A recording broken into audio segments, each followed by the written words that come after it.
دیمەنین کامپا هۆلێ نەیین کۆمەڵبەتین چەتەیین داعشێ لێ گرتینە ئەو کامپ وەکە بۆمبەیا دمکیە لە بەرتەقینێ تێناسکردن.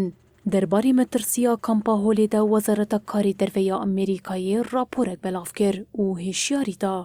ئۆفیسا تێکۆشینا لە دژی تەرۆرەیە وەزارەتە کارên دەرڤەیە ئەمریکایê di raporeka xwe de rakand ku eger heye ji sedî pêncî şeniyên kampa holê bibin çeteyên Daişê.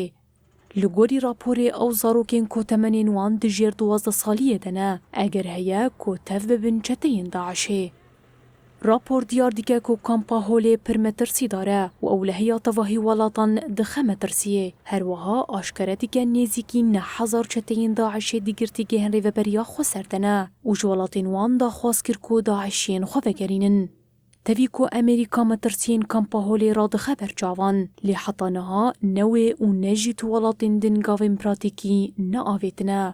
Rêveberiya xwe ser jî bi awayekî berdewam bang li welatan dike ku Daişiyan vegerînin welatê wan lê heta niha ew bang bêbersiv mane. Beriya niha rêveberiya xwe ser ragihand bû ku ew ê li herêmên Bakur û Rojhilatê Sûriyê dest bi proseya darzandina çeteyên Daişê bike. Rêveberiya kampa holê jî aşkere kiribû ku bi zêdekirina êrişên Tirkiye re malbatên Daişê yên li kampa holê hewla revê didin.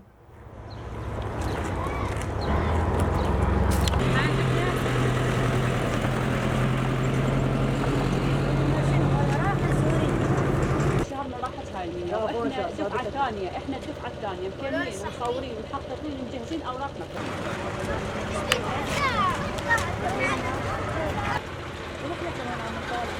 جبتك ايش ما تضحك شغلة